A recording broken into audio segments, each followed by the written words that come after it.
அல்லேலூயா. பொய்யான கிறிஸ்தவர்களாய் பொய் உறுதிகளை, இது என்ன காப்பாத்திருங்கிற அந்த பொய்யான உறுதியில நீங்க போயிடாதீங்க. அந்த கிறிஸ்தவன் தோத்துரும், அந்த கிறிஸ்தவன் ஜெயிக்காது. ஏன் ஜெயிக்காது? வேத வாக்கியங்களினுடைய அர்த்தத்தை புரிந்து கொள்ளாம ஜஸ்ட் வேர்டை வச்சுக்கிட்டு நீங்க நடந்து போக முடியாது. அதனுடைய அவேர்னஸ் உங்களுக்கு இருக்கணும், அதை பற்றி அறிந்து கொள்ளுகிற காரியங்கள் உங்களுக்குள்ள இருக்கணும். கிறிஸ்தவன் ஆக்சுவலா முட்டாள் கிடையாது. ஆனா கிறிஸ்தவன் யாரா இருக்கிறோம்? பரிசுநாமத்திற்கு மகிமை உண்டாவதாக. நாம் கடந்த மாதங்களாக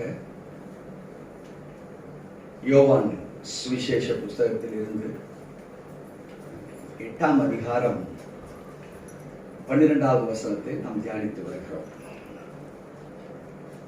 அந்த வசனம் இப்படியாக சொல்கிறது, வாசிப்போம். மறுபடியும் இயேசு ஜனங்களை நோக்கி, நான் உலகத்துக்கு ஒளியாய் இருக்கிறேன். என்னை பின்பற்றுகிறவன் இருளிலே நடவாமல் ஜீவ ஒளியை அடைந்திருப்பான் என்றார். அருமையான தேவச்சனமே, மனிதர்கள் எல்லாம் உலக பிரகாரமான ஒளியிலே வாழ்ந்து கொண்டுதான் இருக்கிறார்கள். பட் ஆவிக்குரிய ஒளி என்பது டோட்டலி டிஃபரண்ட். அநேகர் வாகனங்களில் போகலாம், நடந்து போகலாம், அல்லது நீங்க பஸ்ல பிரயாணம் பண்ணி போகலாம்.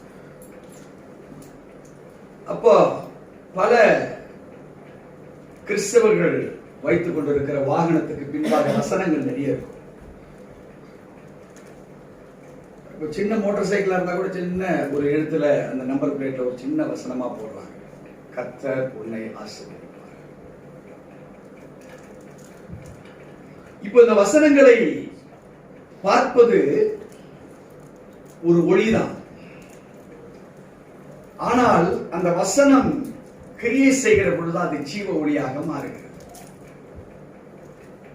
இன்னைக்கு நம்ம கையில வேதாகம புஸ்தகம் நம்ம கரங்களிலே கொடுக்கப்பட்டிருக்கு. அதனுடைய வல்லமைகளை ஆளுகை செய்கிற ஒரு வல்லமையாக அது நமக்கு அது கிரியை செய்யுமானால் அந்த வார்த்தை ஜீவனை பெற்றிருக்கு.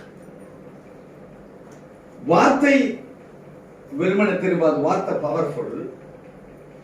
பட் அது எப்பொழுது அது ஜீவ ஒளியாய் மாறுகிறது என்றால் அது நம்ம அது மேல வைத்திருக்கிற வைராக்கியமான ஒரு வாஞ்சியை வைத்துதான். இன்னைக்கு இயேசு சுவாமி உலகத்தின் ஒளியை காட்டிலும் ஜீவ ஒளியை அதிகமாய் கற்றுக் கொடுக்க தான் விரும்பினதுனால சூழ்நிலைகளையும் சந்தர்ப்பங்களையும் தனக்கு இணக்கமாக எடுத்துக்கொண்டு எங்கெங்கெல்லாம் சத்தியத்தை போதிக்க முடியுமோ சத்தியத்தை போதிக்கிறவராய் அவர் வாழ்ந்தார். அவருடைய வாழ்வோ வெறும் 33.5 ஆண்டு காலங்கள்ல, ஊழியம் 3 ஆண்டு காலங்கள். ஆனா நம்மள 100க்கு 100 நம்முடைய வாழ்நாளெல்லாம் ஊழியத்தை செய்வதற்காக தான் வச்சிருக்கிறார். எப்படி யாருமே வேலை செய்யாமடா அப்படி அல்ல. வேலை செய்கிற ஸ்தலத்துல, வீட்டில் இருக்கிற நேரங்களில், உங்களால முடிந்த உங்க நண்பர்களோடு பேசிக்கொண்டிருக்கிற வேலையில, நீங்க ஒரு நடை நடந்தா கூட உங்களை பார்த்து சொல்ற, பார்ப்பா இது மாதிரி ஒரு டீசெண்டா நடந்து, ஒரு ட்ரெஸ் பண்ணி இருக்கிறீங்க, பார்ப்பா இதை மாதிரி ஒரு நீட்டா டீசெண்டா ட்ரெஸ் பண்ணி. இதெல்லாம் நமக்கு தேவன் நம்மை கொண்டு எடுத்து பயன்படுத்த போகிற தேவ ராஜ்யத்தை கட்டுகிற ஒரு வழிமுறைகள். நம்முடைய வார்த்தை, இந்த வாயிலிருந்து இந்த உள்ள இருக்க அந்த டயப்கிராம் காத்த வார்த்தையா உள்ள மாற்றும் போது இந்த நாக்கினுடைய சுழற்சிகள், இந்த வார்த்தை ஸ்ட்ரெயிட்டா வந்துள்ள சிந்தையில சிந்திக்கிறோம். சிந்திச்ச உடனே உள்ள ஒரு பம்பிங், டயப்கிராம் பம்பா. நீ சத்தமா கூப்பிடணுமா, இல்ல மெதுவா கூப்பிடணுமா, இல்ல அத கோபத்துல கூப்பிடுறதா, இல்ல சாந்தத்துல கூப்பிடக்கூடியதா, அல்லது ஒரு அன்பினாலே வரக்கூடிய ஒரு சத்தமா? இந்த டயப்கிராம இந்த மைண்ட் என்ன செய்யுதுன்னா, எதுக்காக எப்படி கூப்பிடணுமோ இதை ரெடி ஆகுது, எல்லாம் அப்படி ஃபிராக்ஷன் ஆஃப் செகண்ட்ல உருவாகும். இந்த தாட்ஸ் நாக்கினுடைய சுழற்சியில போய் வார்த்தைகளாக வெளிவருகிறது. ஆண்டவர் பாருங்க எவ்வளவு பெரிய ஜெனரேட்டர் சிஸ்டம் இந்த பாடியில வச்சிருக்கிறார். எதை எடுத்தாலும் சரி, ஒவ்வொன்றுக்கும் ஒரு தனித்தன்மை, ஒரு யூனிக்னஸ், ஒரு வித்தியாசத்தை ஆண்டவர் இந்த சரீரத்தில் வைத்திருக்கிறார். அப்படியாக மனிதனை தேவன் எவ்வகையிலே அவனை ஜீவ ஒளியாய் மாற்ற விரும்பினாரோ அந்த வகைகளிலே 2000 ஆண்டுகளுக்கு முன்பாக அவர் வார்த்தையிலே பேசப்பட்டவைகள் இன்றைக்கு வேதாகம எழுத்துக்களாக, தோராவாக நமக்கு பிரதிபலித்து இந்த வேதம் நமக்கு கொடுத்திருக்கிறது. கிறிஸ்து இயேசு ஏன் அந்த வார்த்தையை சொன்னார்? For some specific reasons, முக்கியமான சில காரணங்களுக்காக. மக்கள் பழைய ஏற்பாட்டின் புத்தகத்தில் கொடுக்கப்பட்ட ஃபவுண்டேஷனை அவங்க கண்மலையின் மேல் கட்டல. இயேசு கற்றுக் கொடுத்தார், கண்மலையின் மேல் கட்டப்படுகிற வீடு பெரும் வெள்ளம், காற்று, எந்த சூழ்நிலை வந்தாலும் அது உடையாது. ஆனால் மணலின் மேல் கட்டப்படுகிற வீடு ஒரு பெரு வெள்ளம், காற்று, புயல் வந்தாது விழுந்து போகும். ஏன் அதை சொன்னாரு? கண்மலையின் அர்த்தம் என்ன? கண்மலை என்பது தேவனுடைய வார்த்தை. அந்த வார்த்தையை சரியாய் நீங்கள் அதை கண்டுபிடிச்சு அந்த வார்த்தையின்படி கட்டப்படுகிற உங்களுடைய வாழ்க்கை இருக்குமானால் it will be uprising, அது உயர்ந்து கொண்டே போகும். எப்படி தங்கத்துக்கு விலையேற்றம் இருக்கோ அதே போல ஒரு நல்ல விலையேற்றம், அதற்கு ஒரு தகுதி, அதற்கு ஒரு பலன், அதற்கு ஒரு மதிப்பு, இப்படி உயர்ந்து கொண்டே போகும். ஆண்டவர் மனிதனுடைய வாழ்வு முற்றிலும் சரிந்து போய் விட்டதனால அவர் மக்களுக்கு கற்றுக் கொடுக்க ஆரம்பித்தார். அப்படி கற்றுக் கொடுக்க ஆரம்பிக்கிற பொழுதுதான் அந்த குற்றமுள்ள ஸ்திரியை பார்த்து சொன்னார், இனி நீ பாவம் செய்யாத. அப்ப பாவம் செய்யாத என்பதற்கு மீனிங் என்ன? செய்ய வேண்டியதை நியாயமாய் உள்ளதை செய்ய, நியாயம் அற்றவைகளை செய்ய. அவர் சொன்னார், நம்மளுக்கு கற்றுக் கொடுக்கிற போது பாடத்திட்டத்துல ஒரு வசனத்தை நாம் வாசித்தோம். அது என்ன வசனம் கேட்டீங்கன்னா, யோவான் 7:38.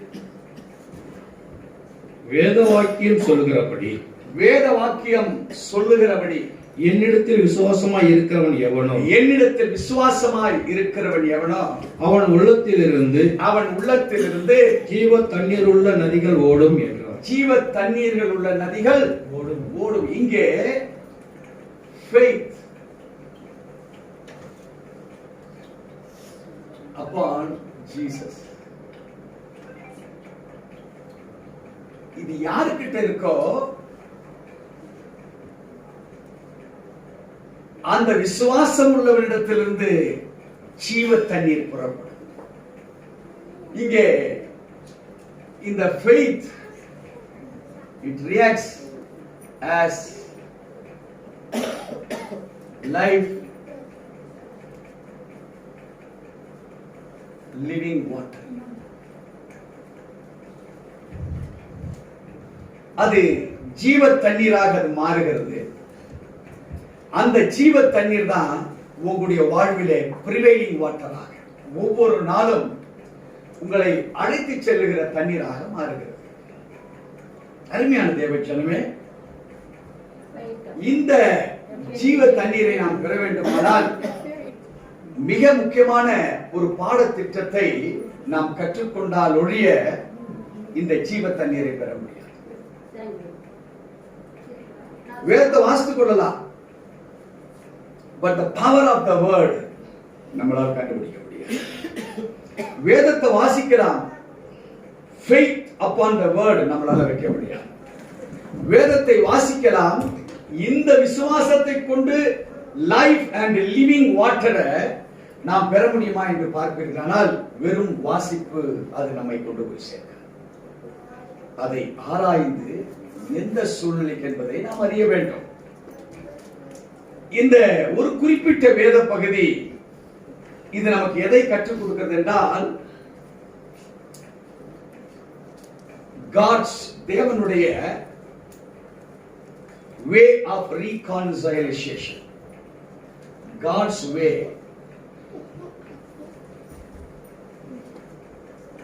RECO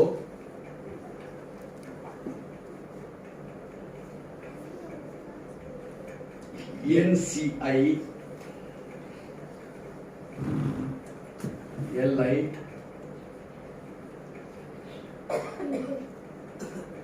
ATION. God's way of reconciliation.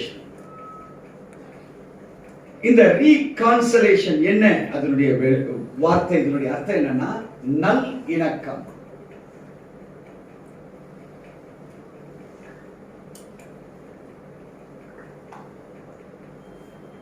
நல் இணக்கம். நாம் ஜீவ தண்ணீர் நாம் எப்பொழுது பெற்றுக்கொள்ள முடியும்? ஒன்று விசுவாசம். ஓகே, வெறும் விசுவாசத்தினால் அதை பெற்றுக்கொள்ள முடியுமா? விசுவாசம் வைப்பான நமக்கு தெரியாது, எதை செய்யணும் எதை செய்யக்கூடாது என்பதை தெரியாது. பட் வேத வார்த்தைகள் அது நமக்கு கற்றுக் கொடுக்கிறது. இந்த வேத வார்த்தைகளை கற்றுக் கொடுப்பது யார் என்றால் தேவாதி தேவன். நீங்க விசுவாசம் வைக்கிற பொழுது ஒரு ப்ராசஸ் நடக்குது. நல்லா கவனிங்க, அதான் முக்கியம். நீங்க விசுவாசம் வைக்கலனா இது கிடைக்காது. அதனால்தான் அந்த வேத வசனம் யோவான் 7:38 அப்படி சொல்லுது. வாசிக்க மறுபடியும், நல்லா கவனிச்சுங்க. வேத வாக்கியம் சொல்லுகிறபடி, வேத வாக்கியம் சொல்லுகிறபடி என்னிடத்தில் விசுவாசமாய் இருக்கிறவன், என்னிடத்தில் விசுவாசமாய் இருக்கிறவன். நல்லா கவனிங்க, இப்ப அங்க சொல்லப்பட்ட வார்த்தை தான் வெரி இம்பார்ட்டன்ட். யார் சொல்லுகிறபடி? வேத வாக்கியம் சொல்லுகிறபடி. The faith is not ordinary thing. It comes through the word of the God. What is God's way? The word of God proclaimed. அங்கே பிரகடனப்படுத்தப்பட்டிருக்கிற வார்த்தை தான் உங்களுக்கு ஜீவ தண்ணீரை கொடுக்குமே தவிர வேற ஒன்றும் கொடுக்காது. பாஸ்டர், விசுவாசம் வந்தா போதும் போட்டிருக்குத. என்ன போட்டிருக்கு? வேத வாக்கியங்கள் சொல்லுகிறபடி என்னிடத்தில் விசுவாசமாய் இருக்கிறவன் எவனோ, என்னிடத்தில் விசுவாசமாய் இருக்கிறவன் எவனோ அவன் உள்ளத்திலிருந்து ஜீவ தண்ணீர் உள்ள நதிகள் ஓடுறார். இந்த வசனத்தை பிரிண்ட் ஒரு ஆஃப் அப்படி கட் பண்ணி எடுத்துருவான். வீட்டுல வாக்கு தத்துவம் இருக்கும். என்னிடத்தில் விசுவாசமாய் இருக்கிறவன் அவன் எப்படிப்பட்டவனா இருக்கான்? ஜீவ தண்ணீர் ஓடுகிற வாக்கு தத்துவத்தை போட்டுருவான். 1000 வருஷம் எத்தனை தலைமுறை ஆனாலும் ஜீவ தண்ணீர் அவன் பார்க்கவே முடியாது. அந்த ஆஃப் விட்டுட்டு வாசிங்க மாஸ்டர். விசுவாசத்தில் வாசிங்க. என்னிடத்தில் விசுவாசமாய் இருக்கிறவன் எவனோ, என்னிடத்தில் விசுவாசமாய் இருக்கிறவன் எவனோ அவன் உள்ளத்திலிருந்து ஜீவ தண்ணீர் உள்ள நதிகள் ஓடும். ஜீவ தண்ணீர்கள் உள்ள நதிகள் ஓடும். ஓடுமா? நெவர். பல திருச்சபைகள்ல இது ஆண்டு வாக்குத்தத்தம். 2021 இந்த வசனம் வாக்குத்தத்தம். ஆனா வசனம் சொல்லுது, என்னிடத்தில் விசுவாசமாய் இருக்கிறவன் அவனிடத்திலிருந்து ஜீவ தண்ணீர் உள்ள நதிகள் புறப்பட்டு போடும். அவனும் பார்க்கறான், எச்ச கூட வர மாட்டேன். நதி எங்குது ஓடுறது?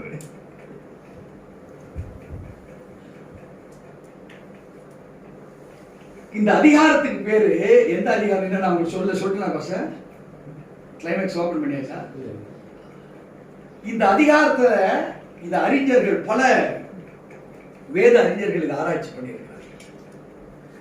ஆராய்ச்சி பண்ணிட்டு இந்த அதிகாரத்துக்கு ஒரு பேட்டு கொடுத்தாங்க, God's way of reconciliation.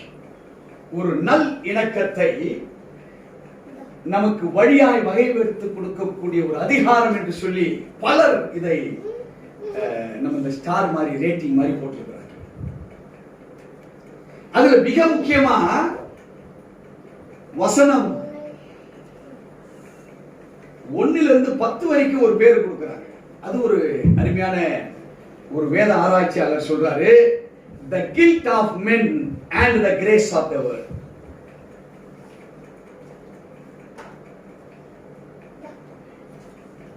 The guilt of men and grace.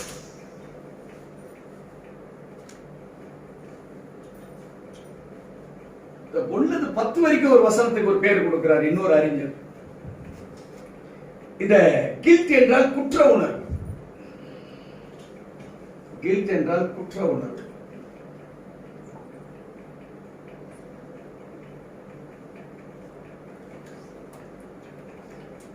வேத வாக்கியங்களில் வசனத்தை வாசிக்கும் பாஸ்டர் நல்லா கவனிங்க. Word is very important. யோவான் 7:28 வேத வாக்கியம் சொல்கிறபடி, நல்லா கவனிங்க, இதுதான் முக்கியம். the key word in this version is this one. வேத வாக்கியங்கள் சொல்லுகிறபடி இதுதான் இம்பார்ட்டன்ட். சொல்லுகிறபடி என்னிடத்தில் விசுவாசமாய் இருக்கிறவன் எவனோ அவன் உள்ளத்திலிருந்து ஜீவ தண்ணீர் உள்ள நதிகள் ஓடும். அருமையான தேவஜனமே, இந்த வாக்கியம் when it will work and when it will make a person or personal to be as a prospered person in the word of the God. தேவனுடைய வார்த்தையில அபிவிருத்தி ஆக்கப்பட்ட ஒரு மனிதனாக யார் இருக்க முடியும்? அதை அப்போஸ்தலனாகிய பவுலை கொண்டு ஆண்டவர் அதை தெளிவுபடுத்துகிறார். ஏற்கனவே பழைய ஏற்பாடு புதிய ஏற்பாடுல பல இடங்கள்ல இயேசு சுவாமி பேசின வார்த்தை தான். But it is little bit highly explained. இது அதிகமாக இங்கே கற்றுக் கொடுக்கப்பட்டிருக்கிற ஒரு பாடத்திட்டத்தை தான் பார்க்க போகிறோம். அந்த பாடத்திற்கு நாம் faith upon Jesus which brings life and living water. It is the God's way of reconciliation, the guilt of men and the grace of God. குறித்து இன்னைக்கு நம்ம 10 வசனம் தான் பார்க்க போறோம். ரொம்ப பார்க்க வேண்டிய டைம் இருக்கு. இத ஒவ்வொரு மனிதன் நீங்க பிராக்டீஸ் பண்ணும்போது இன்றைக்கு அந்த ஜீவ தண்ணீரை நீங்க பார்க்கலாம். எத்தனை பேர் விசுவாசிக்க போறீங்க? Now what is this total? இது எந்த அதிகாரத்துல வருது? எபேசியர் 2ஆம் அதிகாரம் 1 அது எத்தனை வசனங்கள்? அது மொத்தம் 22 வசனங்கள். அருமையான தேவஜனமே, இதனுடைய ஆசீர்வாதம் என்ன தெரியுங்களா? ஆல்பபெட்ஸ் உள்ள வந்துருது. இதுல இந்த எபேசியர் என்றல டோட்டல் ஆல்பபெட்ஸ் உள்ள பவர் உள்ள வந்துருது. ரொம்ப வித்தியாசமான ஒரு அதிகாரம். இப்போ ஸ்திரீ ஆண்டவர் சொல்றார், இனி நீ பாவம் செய்யாதே. some characters and some attitudes should be changed within yourself. உனக்குள்ளாக மாற்றப்பட வேண்டிய மாற்றங்கள். don't change before the change that comes to change. change yourself so that you can change the change that comes to change. உன்னை மாற்ற வருகிற வல்லமைக்கு நேராக நீ எப்படிப்பட்டவர்களாக இருக்கணும்? உன்னை மாற்ற வருகிற அந்த மாற்றத்தின் வல்லமையை முறியடிக்க உனக்குள் இருக்கிற மாற்றங்கள் சரியா இருக்குமானால் உன்னை மாற்ற வருகிற அந்த மாற்றத்தை நீ முறியடித்து அதையே மாற்றி உன்னால அனுப்ப முடியும். அருமையான தேவஜனமே, some reconciliation. ஒரு மனிதனுக்கு நல் இணக்கத்துக்குரிய பல காரியங்கள் கற்றுக் கொடுக்கப்பட வேண்டும், கற்றுக்கொள்ளப்பட வேண்டும். கற்றுக் கொடுப்பதற்காக this was being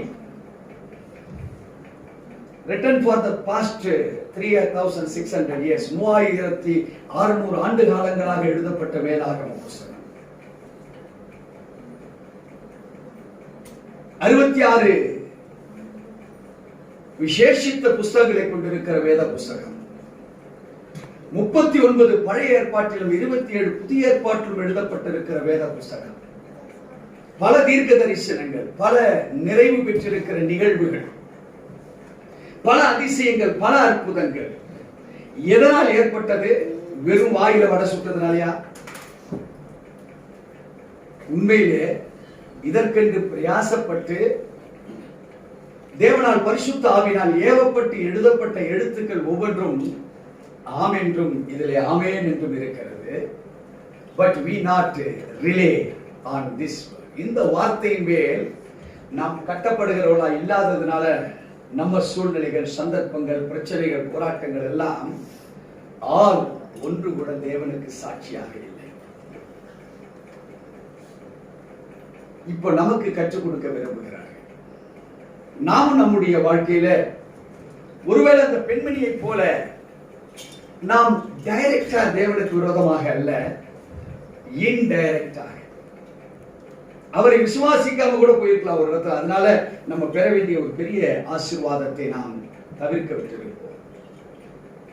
ஆங்கிலத்தில் சொல்வார்கள், அடிக்கடி நான் இங்க சொல்லியிருக்கிறேன், மிஸ்ஸட் opportunity will never once again turn back to us. நம்மளால் இழக்கப்பட்ட ஒரு நல்ல நேரத்தையோ நல்ல காரியத்தையோ மீண்டுமாய் அது நமக்கு பெறுகிற சாக்கியத்தை கிடைக்காது. நேற்றைக்கு போன 4ஆம் தேதி இன்னைக்கு வருமா மறுபடியும்? சான்ஸே. Likewise, God இன்னைக்கு ஒரு புதிய நாளை கொடுத்திருக்கிறார். we ought to utilize it. அதை நாம் பயன்படுத்தி ஆகப்பட வேண்டும். இன்னைக்கு நம்ம கூட பேசுகிற இந்த வார்த்தைகள் ஒருவேளை ஒரு லாரிக்கு பின்னாடி நீ ஆசீர்வாதமா இருப்பாங்கிற வார்த்தையை பார்த்துட்டு ஆமா நான் ஆசீர்வாதமா இருப்பேன் நீ முடிச்சுன்னா நீ ஆசீர்வாதமா இருக்க முடியுமா? அதுல வேற ஏதோ தவறான ஒரு வார்த்தையை போட்டிருக்கிறான். அந்த வார்த்தை உங்களுக்கு நீங்க எடுத்துப்பீங்களா? அதுவும் பின்னாடி தான் எழுதி வச்சு மெதுவாவா முட்டி விடாதேன்னு போட்டிருப்பான். இப்போ வார்த்தைகள் எவ்வளவாய் நமக்குள் விதைக்கப்பட்டு அது விசுவாசத்தோடு கூட அது தேவனுடைய வார்த்தைகள் என்று சொல்லி நீங்க அதை உருவாக்க ஆரம்பிக்கிற பொழுதுதான் நல் இணக்கம் என்ற ரீகான்சிலியேஷன் will work upon you. நாம நம்முடைய வாழ்க்கையில கொடுக்கப்பட்டிருக்கிற வார்த்தை it is just to read or just to meditate, not for to work upon me. அதை படிப்பதற்கும் ஆராய்வதற்கு தான் இருக்கே தவிர அது எனக்கு இல்லைங்க பிரதர். அது ஏதோ நான் படிச்சேன் நல்லா தான் இருக்கு, அதனால நான் திருப்பி படிச்சேன். ஒரு ஆசீர்வாதத்துக்காக படிச்சேன் பிரதர், ஒரு பயத்துக்காக படிச்சேன் பிரதர். அது அவ்வளவுதானா? அது அவ்வளவுதான். ஆனா ஆசீர்வாதத்துக்கு அது ஒர்க் பண்ணும், எனக்கு அது என்ன வேலை செய்ய வைக்கும். அந்த ஆசீர்வாதத்தை நான் பெருகுவேன், அதை ஒருவனும் திருட முடியாது. ஒரு வசனம் இருக்கு, ஏசாயா 62:8 வாசிச்சீங்கன்னா, இனி நான் உன் தானியத்தை உன் சத்துருக்களுக்கு ஆகாரமாக கொடேன் என்று எழுதப்பட்டது. அந்த வசனத்தை வாசித்ததுனால உன் பிசினஸ் லாஸ் வராதா? இல்ல ஏசாயா 54:17 வாசிக்கிறோம், உனக்கு விரோதமாய் உருவாக்கப்படுகிற எந்த ஆயுதமும் வாய்க்காதே போகும். அதை வாசித்ததுனால உங்க வாழ்க்கையில ஆயுதம் வாய்க்காத போயிடுமா?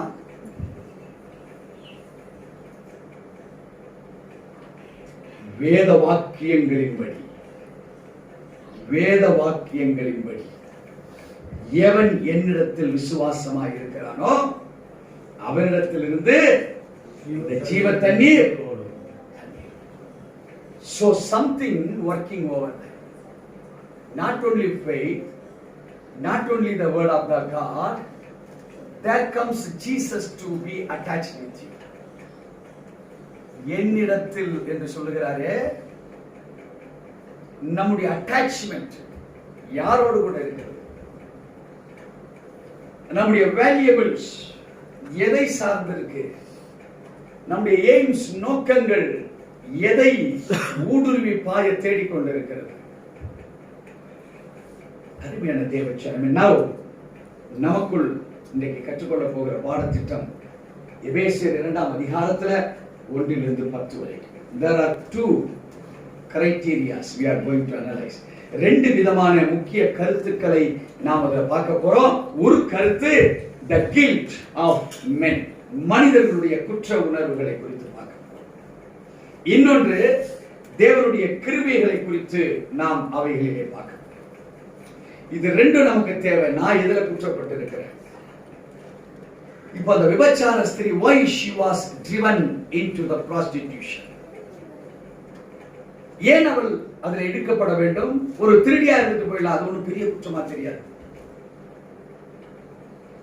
ஒரு தவறான கருத்துக்களை பேசுறவளா இருந்துட்டு போயிடலாம். அவ விபச்சாரமும் கிடையாது, திருடும் கிடையாது, ஏதோ தவறான கருத்தை சொல்லிக்கிட்டே இருக்கிற ஒரு அனுபவம். ஏங்க ஆட்ட படம் எதுனா அபசகனம் சொல்லிட்டு இருக்கேன், இது பரவாயில்ல, அதுவும் பாவம் தான். ஆனால் இருக்கிறதுலே the stoning, கல்லெறிந்து சாகடிக்கக்கூடிய மிக பகிரங்கமான ஒரு குற்றவாளித்தனமான அந்த விபச்சாரத்தை ஏன் அவள் தேர்ந்தெடுத்தார்? அருமையான தேவச்சனமே, நாம் திருந்தப்படுவதை காட்டிலும் திருத்தப்பட வேண்டியது எவைகள் என்பதை நீங்கள் அறிந்து கொள்வதுதான் உங்க life shine.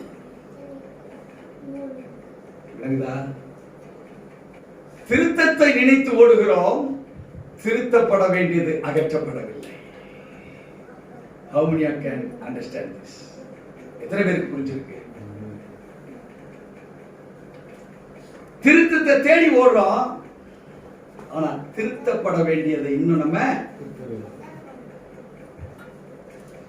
the men are with guilt, but the God's grace is there already.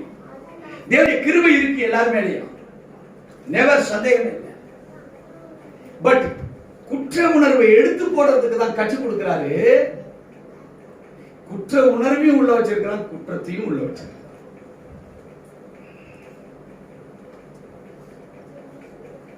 விளங்குதா? மூளைக்கு ஏறுதா? மாஸ்டர் நான் அப்படி இல்லை மாஸ்டர், நீங்க ரொம்ப ஓவரா பேசுறீங்க, அங்க மைக்கை பிடிச்சி பேசலாம், என்ன வேணாலும் பேசுறீங்களா? நான் அது மாதிரி இல்லை. யாராவது ஒருத்தர் அப்படி சொல்றதுக்கு இருக்கிறீங்களா? யாராவது எனிவன்?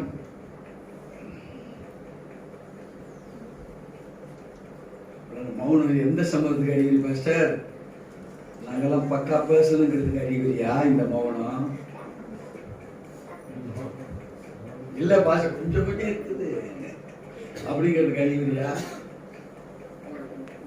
இவங்க எல்லாம் என்ன திருப்புறாங்க இப்ப உள்ள தேவ? நீ சொல்ற நீ என்ன கேட்கிறான்? நான் சொல்றப்பா நான் சரி இல்லை, நானே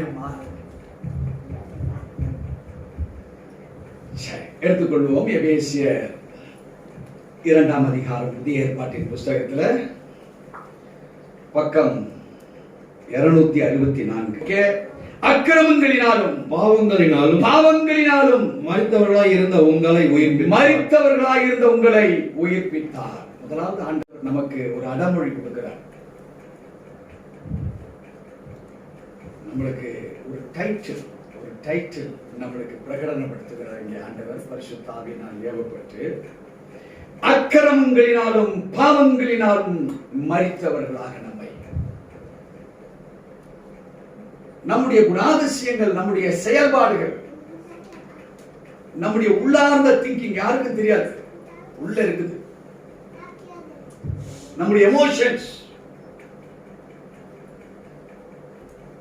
ஃபெய்த்துக்கு பதிலாக the negative workings in our mind and activity. இங்கே அதிகமாய் இங்கே பவுல் சொல்லுகிறார், it is because of the inequity. பிரமாணம் மீறுதல கூட அவர் அதிகமா சொல்லல. இவர் எடுக்கிற முதல் அதிகாரமே அக்கிரமங்களினால் நிறைந்திருக்கிற தன்மை. பிரமாணம் மீறுறது அதுவும் பாவம் தான், பட் அதையும் தாண்டின ஒரு பகிரங்கமான ஒரு பிரச்சனைக்குரியதுதான் அக்கிரம சிந்தை.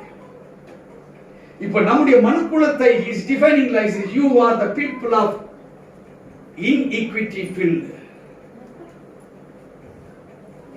and filled with sins. இது ரெண்டும் fill up ஆனதுனால என்னவா இருக்கிறாரு?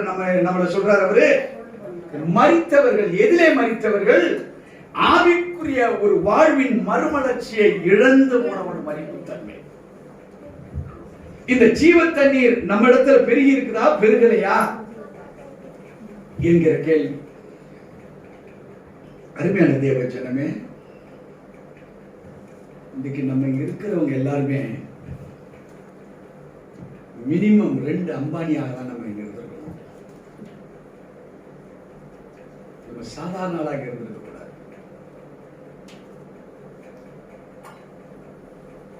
அவர் ஏரோப்ளேன் காரன் விஜய் மலை மாதிரி நம்ம இருந்தது. நம்முடைய லைஃப் இந்த பூமியில சாதாரணத்துக்காக அல்ல, மிக உயர்ந்த ஸ்தானத்துக்கு. ஆனால் ரட்சிக்கப்பட்ட நம்மை வேதம் என்ன சொல்லுகிறது? அக்கிரமங்களினாலும் பாவத்தினாலும் மரித்து போன நம்மை என்ன செய்திருக்கிறாரு? நம்மளை குறித்து ஆராய்ந்து அறியப்பட வேண்டியவை பல. அவர் உயிர்ப்பித்திருக்கிற தன்மைகள் பெருசுதான். நாம மகிமையை தேடி ஓடுறோம் தான், திருத்தப்பட்ட நிலைக்கு தேடிதான் ஓடுறோம் தான். ஆனா திருத்தப்பட்ட வேண்டிய காரியத்தை இங்க உதவிட்டு ஓடுறோமா, அல்லது திருத்தப்பட வேண்டியதை திருத்த இதை தூக்கிட்டு என்ன திருத்துங்க என்ன திருத்துங்க என்ன திருத்துங்க ஓடிக்கிட்டே இருக்கிறோமா? But word of God says, அந்த மரித்த நிலைமையை முடிச்சுட்டு தான் உங்களை உயிர் தர செய்திருக்கிறார். அதான ரட்சிப்பு பாஸ்டர். ரட்சிப்பு என்ன? நம்ம பாவத்துக்கு செத்து இப்ப எதுக்கு பிழைக்கிறோம்? அப்படித்தானே ரட்சிப்பு? ரட்சிப்பு அப்படித்தானே? பாவத்துக்கு செத்து வேதவாக்கியம் அதான் சொல்லுது. அக்கிரமங்களினாலும் பாவங்களினாலும் மரித்து போன உங்களை அவர். இந்த வேத வசனம் இன்னும் எங்கேயுமே நிறைவேறல, எங்கேயுமே நிறைவேறல, இன்னைக்கு நிறைவேறல. இந்த வசனம் பொய்யா பலருடைய வாழ்க்கையில நடந்து. ரட்சிப்பு என்று சொல்லப்பட்ட எந்த மனிதனும்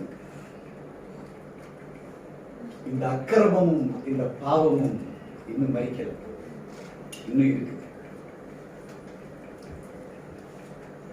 இவைகள் மாறப்படுகிற அனுபவத்தை தான், இந்த ஒரு வசனத்தை தான் 9 வசனங்கள் இப்ப நமக்கு விளக்கி நம்மளை மாற்றத்துக்குள்ள கொண்டு போகும். டைட்டில் இததான் சொல்லுது, the guilt of the men and grace of the God. Guilt of the men என்ன? அக்கிரமங்களும் பாவத்தினாலே மரித்து போன நிலை. Grace of the God என்ன? மரித்து போன நிலையிலிருந்து நம்மை உயிர்த்தெழ செய்கிற நிலை. இப்ப நம்ம இந்த ரெண்டுக்குள்ள தான் போட்டியில் இருக்கிறோம். இன்னும் பரிபூர்ணமான உயிர்ப்பிக்கிற தன்மை இன்னும் நம்ம அடையலை. ஏன்னா நமக்குள்ள தரித்திரம் இருக்கக்கூடாது, பிரச்சனை இருக்கக்கூடாது. தேவச்சனமே, இப்ப நமக்கு தேவன் கொடுத்திருக்கிற ஒரு ஃபார்முலாவை இப்ப நம்ம பார்க்க போறோம். இந்த ஃபார்முலா கரெக்டா நீங்களும் நானும் ஒர்க் அவுட் பண்ணோம்னா நம்ம வாழ்க்கையில் தரித்திரம் கிடையாது, பிரச்சனை கிடையாது, போராட்டம் கிடையாது, எந்த பிரச்சனையும் உங்க கையில கிடையாது. அது போராட்டம் வந்தா எப்படி இருக்கும்னா அதை உரிமையாக்கி கொள்வதற்கு நீங்க செய்ய வேண்டிய வேலையா இருக்கும். அது போராட்டம் இல்லை. அல்லது சுதந்திரிக்கக்கூடிய தன்மையா இருக்கும், அது பிரச்சனை கிடையாது. அல்லது அவைகளை நீங்கள் அவைகளின் வெற்றியை நீங்க அனுபவிக்கிற வேலையா இருக்கும். ஆனா அது தோல்விக்கு ஏற்றவைகள் கிடையாது. இப்போ 2 காரணம், 2 காரியம், 2 ஸ்டேட்டஸ், 2 பிரிவுகள். ஒன்று மரித்த தன்மை. எபேசியர் 2 முதலாம் வசனத்தின் முதல் பிரிவு. 2வது பிரிவு உயிர் பெற ஒரு அனுபவம் பெற்றிருக்கிற 2வது பிரிவு. இவைகளுக்கு இடையில the word of God, தேவனுடைய வார்த்தை உங்களை உயிர் பெற செய்யும். இப்ப நம்மள இந்த நல் இணக்கத்துக்குள்ள ஆண்டவர் சொல்ல போறாரு. நீங்க இந்த மிக்சர் மிஷின் பாத்தீங்களா? இந்த ஜல்லி போடுறதுக்கு மிக்சர் மிஷின். அந்த மிக்சர் மிஷின்ல மணலை கொட்டுவான், ஜல்லியை கொட்டுவான், சிமெண்ட்டை கொட்டுவான், தண்ணியை கொட்டுவான். குறிப்பிட்ட டைம் இட் வில் ரிவால்வ், சுத்திக்கிட்டே இருக்கும். சுத்தி முடித்த உடனே ஒரு மகிமையான ஒரு கலர். அந்த கலவையை டிரான்ஸ்போர்ட் பண்ணி ஒரு ரீஇன்ஃபோர்ஸ்டு சிமெண்ட் கான்கிரீட்டா மாறுகிற பொழுது கலந்த நிமிஷங்கள் கொஞ்ச நேரம் தான். ஆனால் அதை சரியான முறையிலே அதை வடிவமைத்த பிற்பாடு அந்த ரீஇன்ஃபோர்ஸ்டு சிமெண்ட் கான்கிரீட் பல நூற்றாண்டுகள் அது நிக்க முடியும். அல்லேலூயா. ஒண்ணுமில்ல. One is the material, the second is the mixing ratio, third the placement. இப்போ உங்களை ஆண்டவர் என்ன செய்யறாரு? ஒரு நல்ல இன்கிரீடியன்ஸ் ஆக, ஒரு மெட்டீரியலாக மாற்றுகிறார். மாற்றப்பட்ட நீங்கள் தேவனோடு கூட ஒரு மிக்சிங் ரேஷியோவாக மாறுகிறீங்க. வார்த்தையோடு கலக்கப்பட்ட அந்த கலவை இப்போ கரெக்டான பிளேஸ்மெண்ட்ல போகும்போது உன்மேலும் உன் சந்ததி மேலும் உன் சந்ததியுடைய சந்ததி மேலும் என் ஆவியை ஊற்றுவேன். உங்க லைஃப் எப்படி இருக்கும் என்றால் the prosperity will be transformed from stages to stages, from generation to generations.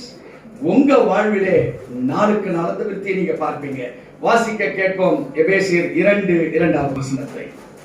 அவைகளில் நீங்கள் முற்காலத்திலே இவ்வுலக வாழ்க்கைக்கேற்றபடியாகவும் கீழ்ப்படியாமையின் பிள்ளைகளிடத்தில் இப்பொழுது கிரியை செய்கிற ஆகாயத்து அதிகார பிரபுவாகிய ஆவிக்கேற்றபடியாகவும் நடந்து கொண்டீர்கள். இங்க ஒரு key word is very important. இந்த வேத வசனத்திலே இங்கே சொல்லுகிறார் கீழ்ப்படியாமையின் பிள்ளை. இப்ப நம்மள ஒரு சென்டர் பாயிண்ட்ல நம்மளுடைய காரியங்களை வச்சுட்டு நேற்றுக்கு எப்படி இன்னையில இருந்து எப்படி நான் நடக்கணும். இங்க விபச்சார ஸ்திரீ யோவான் 8ஆம் அதிகாரத்துல ஒன்று அக்கிரம சிந்தையோடு கூட பாவத்தை செய்து கொண்டு வந்திருந்த ஸ்திரீ. இப்ப அவளுக்கு சொல்லி சொல்றாரு, இனி நீ அந்த பாவத்தை செய்யாத. இங்க வேதம் 2வது வசனம் சொல்வது, அவைகளில் நீங்கள் முற்காலத்திலே இவ்வுலக வழக்கத்திற்கு ஏற்றபடியாகவும் கீழ்ப்படியாமையின் பிள்ளைகளிடத்தில் இப்பொழுது கிரியை செய்கிற ஆகாயத்து அதிகார பிரபுவாகிய ஆவிக்கேற்றபடியாகவும் நடந்து கொண்டீர்கள். இங்க ஆகாயத்துக்கு ஏற்றபடியான ஒரு கீழ்ப்படியாமையின் பிள்ளைகள் என்ன? ஆண்டவர் சொன்னாரு, மாம்சத்தோடு இரத்தத்தோடு மாத்திரம் உங்களுக்கு போராட்டம் அல்ல, இப்பிரபஞ்சத்தின் லோகாதிபதியோடு கூட மாத்திரம் உங்களுக்கு போராட்டம் அல்ல, வான மண்டலத்து பொல்லாத ஆவிகளோடும் கூட உங்களுக்கு. நீங்க சரியா இருக்க நினைச்சு ஓடுவீங்க, உங்களை சரியா இருக்க விடாது. பலப்படும்படியாய் கிறிஸ்துவை வைத்திருக்கிற விசுவாசத்தின்படி ஓடுவீங்க, ஆனா உங்களை இருக்க. Why? இங்க வேதம் சொல்லுகிறது, நீங்க எவ்வளவு படிச்சிருக்கலாம், வேதத்தை வாசிச்சிருக்கலாம், விசுவாசத்தில் இருக்கலாம், பட் ஒன் திங், எனக்கு அதிகப்படியான போராட்டம் ஆண்டவரே எதுல இருக்கும் என்பதை நீங்க அறிந்திருக்க வேண்டும். ஒரு டெலிவரன்ஸ்ல கடந்த நாட்கள்ல சொல்லிட்டு இருந்தேன், 23,000 தலைமைத்துவத்தில் இருக்கக்கூடிய அசுத்த ஆவிகள் இந்த பூமியில இருக்கு. 23,000 heads and leaders. பட் அவங்களுக்கு கீழே 7 பொல்லாத ஆவிகள் இருக்கு. 23,000 leadership, they are the heads. அதுக்கு கீழே 7 times ஒவ்வொன்றுக்கும் into 7 பிளஸ் பண்ணி, இவைகளில் இருந்து உங்களுக்கு விடுதலை கிடைச்சிடும். இவைகள்லாம் நீங்க வெற்றி பெற்றுவீங்க. ஆனா வெற்றி பெற முடியாத ஒரு ரொம்ப பவர்ஃபுல் ஒன்று, அது என்னன்னு கேட்டீங்கன்னா வான மண்டலத்துக்கு பொருளாதாரம். இங்க வெறும் 23,000 தான் இந்த பூமியில. இந்த பூமியில இருக்கக்கூடிய ஸ்பிரிட் 23,000. இந்த 23,000 கீழே ஒவ்வொன்றுக்கும் 7 மடங்குகள் இருக்கு. வானமண்டலத்து பொல்லாத ஆவிகள் இருக்கு. இது என்னன்னு கேட்டீங்கன்னா யூனிட் 10, 100,000, 10,000, 10 லட்சம். இது என்னன்னு கேட்டா ஒரு சேனை.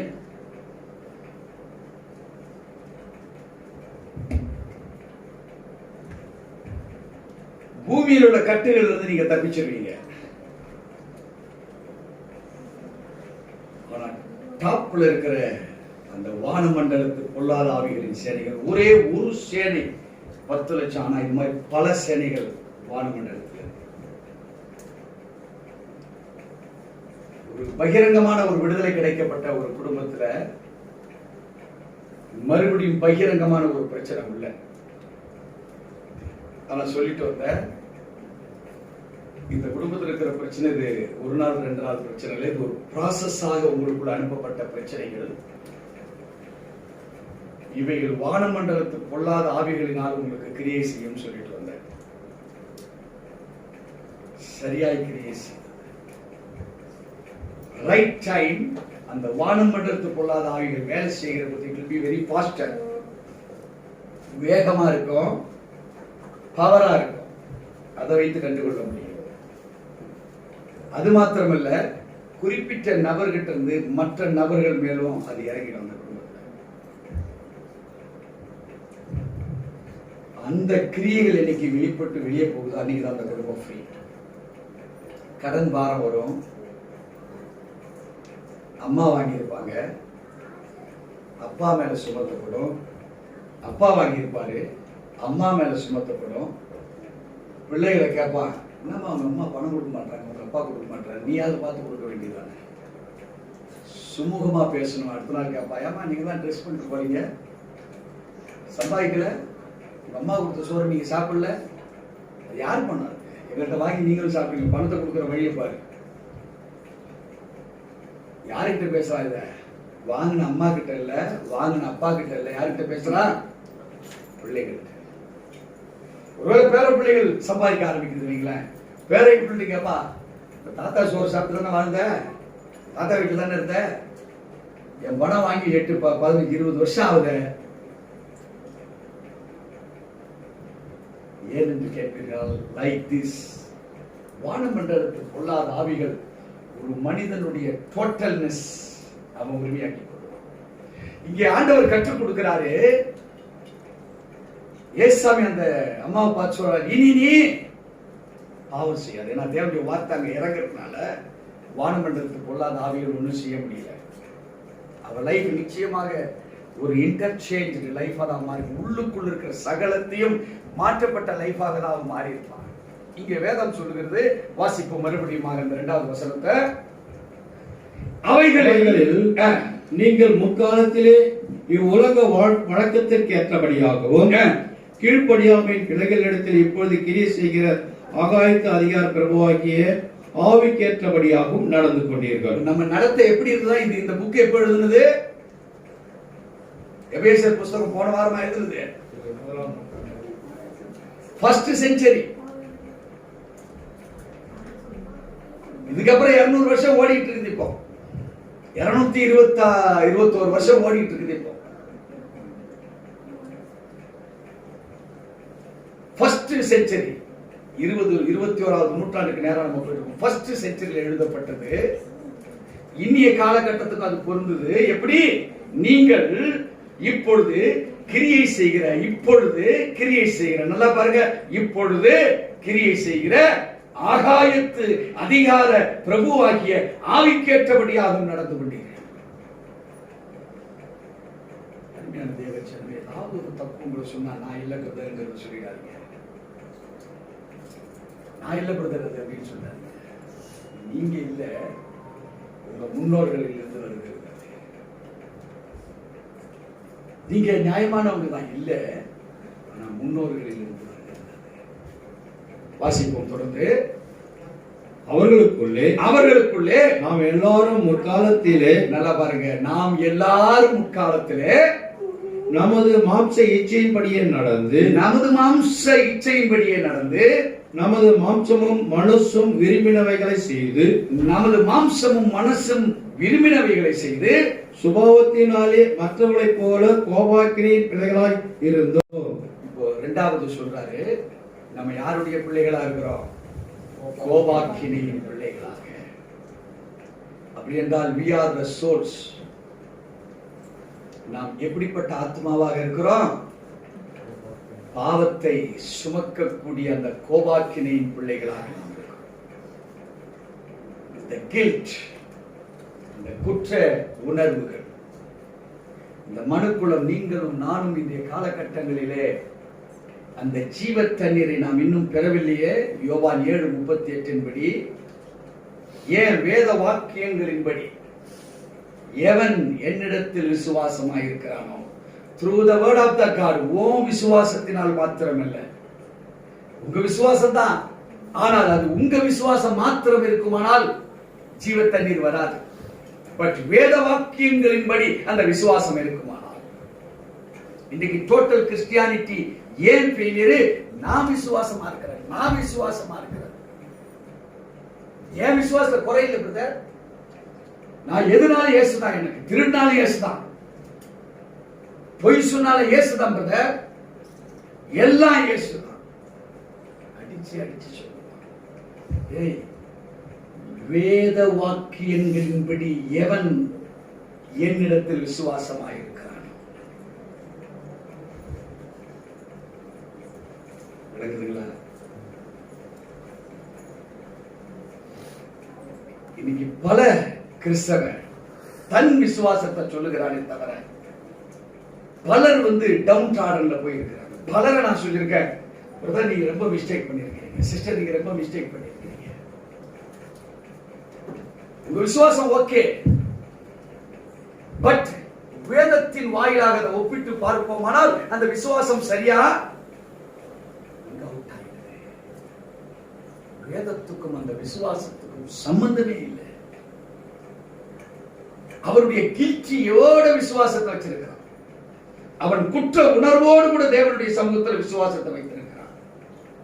ஆண்டவர் சொன்னார்ப்பா, பரிசுத்தமானவன் இன்னும் பரிசுத்தமாகுவா. சாமி என்னடா இதுல என்னடா பரிசுத்தம்? 5%, 10%, 30%, 40% இருக்கிறோம். டிஸ்கவுண்டட் பரிசுத்தம் எதனா இருக்குதா? நம்ம கூட எதனாலும் டிஸ்கவுண்ட் பார்க்கணும்.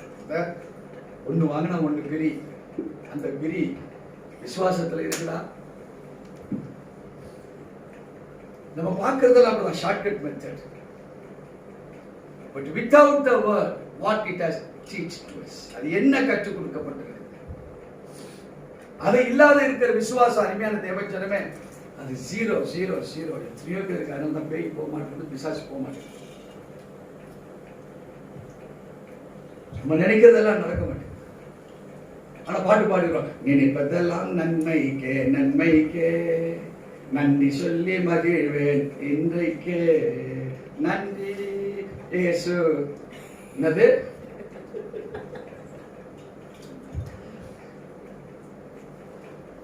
இந்த பாட்டு தெரியுமா உங்களுக்கு? உங்களுக்கு தெரியுமா இந்த பாட்டு? தெரியுமா தெரியாதா? அப்புறம் பாடுவான், கடந்த நாளை காத்தீரே நன்றி ஐயா, புதிய நாளை தந்தீரே நன்றி. இன்னைக்குதான் கடங்காரன் ஒரே திட்டு, புதிய நாள்.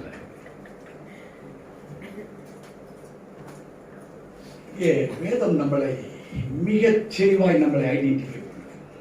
You have to accept who you are. தெளிவாய் சொல்றாரு ஆண்டவர். குற்றப்படுத்தல, அவர் யாரையும் குற்றப்படுத்தல, யார் என்று சொல்றாரு, நம்மளை டிஃபைன் பண்றாரு, நம்மளை நல்வழிப்படுத்துவதற்காக. இங்க என்ன எழுதியிருக்கு? the God's way of reconciliation, நல் இணக்கம் உள்ளவர்களாய் மாறுவதற்கு நம்மளை யார் என்று கற்றுக் கொடுத்தாதான் எதை உதறணுமோ உதறுவோம். இப்ப நம்ம என்ன பண்றோம்?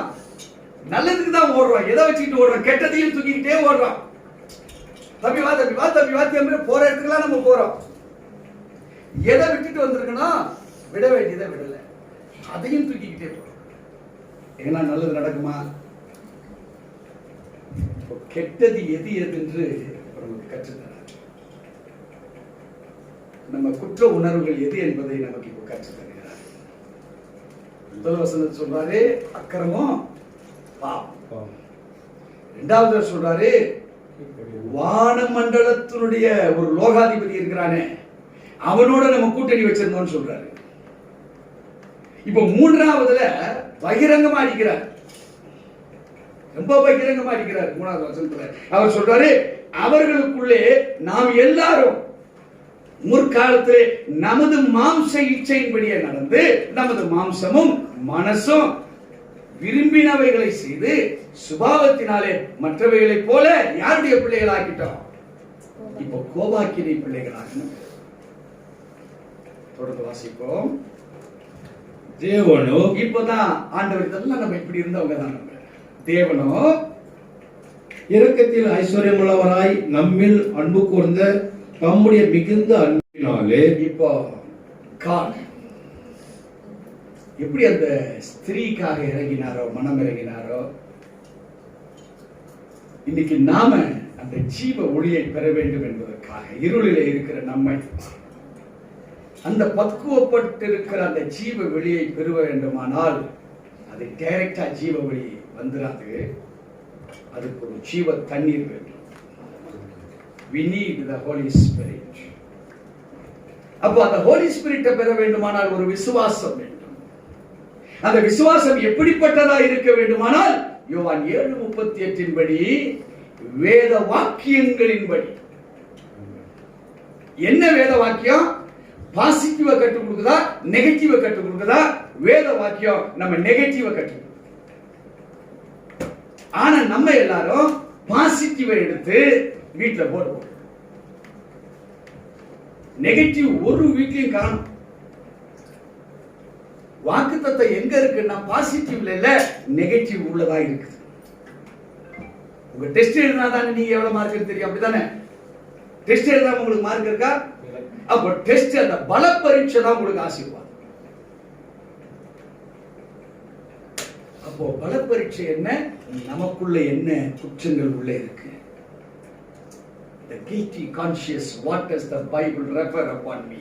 எது என்னை நோக்கி இதுதான் உங்களுக்குள்ள இருக்க பிரச்சனைன்னு எது சொல்லுதோ அந்த வார்த்தை தான் நம்மளை சரி பண்ணும். நீ ஆசீர்வாதமா இருப்பா என்பதனால ஒரு கிறிஸ்தவனும் ஆசீர்வாதமா இருக்க முடியாது. ஆனால் ஆசீர்வாதம் பெறுவதற்குண்டான கிளைகள் எது களைந்தெடுக்கப்பட வேண்டும் என்பதை நீ அறிந்து கொண்டாயானால் அதுதான் ஆசீர்வாதம். இப்ப இங்க சொல்றாரு, தம்பி நானும் உங்க மேல இரக்கத்தில் ஐஸ்வர்யம் உள்ளவராக நான் இருக்கிறேன். இப்போ அந்த அன்பில நாம் நிலைத்திருக்கிறவர்களாய் மாற ஆரம்பிச்சோம்னா அவர் நமக்கு கற்றுக் கொடுக்கிறவரா மாறலாம். The grace will not bless you. The grace will show or it will teach how to receive the blessing. விளங்குதுங்களா? கிருபை உனக்கு ஆசீர்வாதத்தை கொண்டாந்து ஊத்திர. தம்பி குடிச்சுக்க போய் நிறைய குடிச்சுக்க, நிறைய எடுத்துக்கோ. அதை செய்யாது. அது என்ன செய்யும்னா ஆசீர்வாதத்தை சுதந்திரித்துக் கொள்ள உங்களுக்கு டீச் பண்ணும்.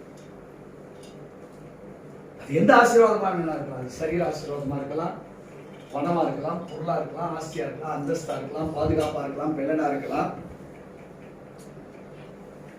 என்ன வேணுமோ உங்களுக்கு கொடுக்கும்.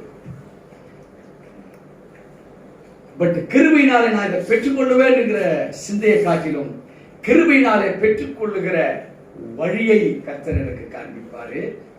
அதை நான் பற்றி பிடித்து போகும்போது அது எனக்கு கிடைக்கும் என்கிற வேத வாக்கியங்களின் உங்களுடைய விசுவாசம் இருக்குமானால், the love, தேவனுடைய அன்பு உங்களை வழி நடத்தும். அல்லேலூயா.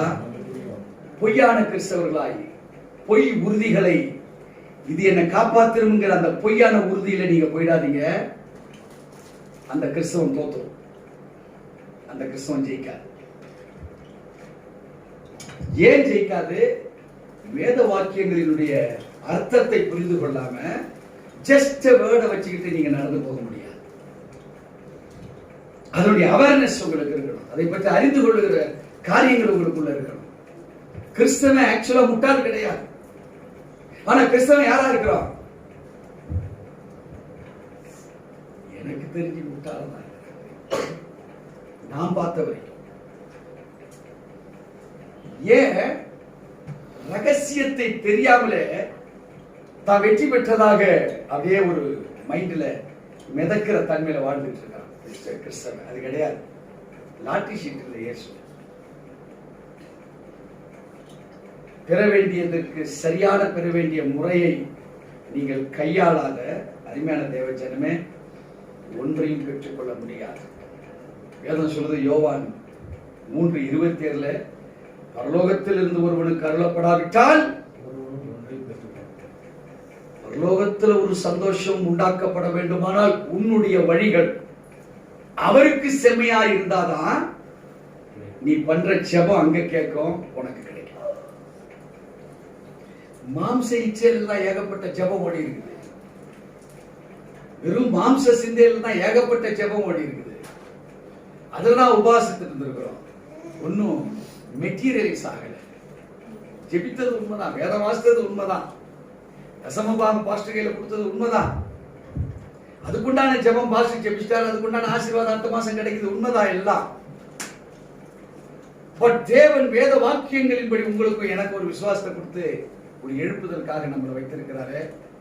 அப்பதானே இந்த கில்ட்டி மறையும், கிரேஸ் வெளிப்படும்.